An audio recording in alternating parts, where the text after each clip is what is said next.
My name is Hugo Morales. I'm Industrial Transportation Project Manager for UTC Overseas.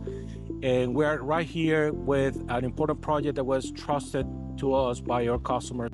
The project is 3 pieces of 17.5 meters length, 10 meters width, and about 2.5 meters high. And we were entrusted to move it from the manufacturer to the Port of Houston and from there to Georgetown, Guyana for the oil and gas sector. We have been working on this project for the past 4.5 months in careful planning, making sure that we are doing this safely and expedite as possible. For the past several months, our team has been planning and coordinating the transportation of 3 large TCP baskets from Northwest Houston to the Port of Houston.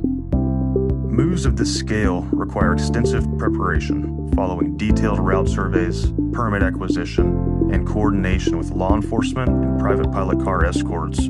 We successfully secured approval for these loads measuring approximately 104 feet in length, 33 feet wide, legal height, and weighing nearly 200,000 pounds.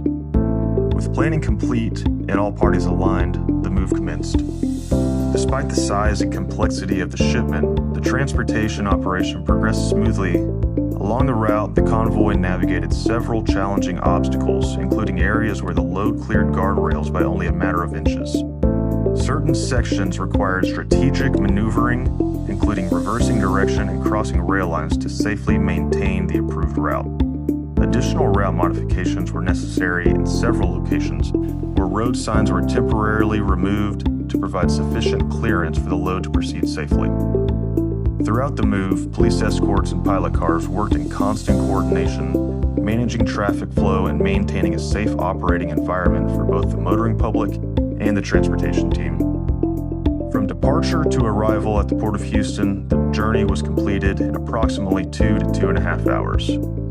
Upon entering the port, the cargo was staged inside the terminal and prepared for vessel loading operations. At first light the following morning, the equipment was positioned dockside and safely offloaded for export. This project represents the type of detailed planning, teamwork, and execution required to successfully transport oversized and overweight cargo from origin to destination while maintaining the highest standards of safety and operational excellence.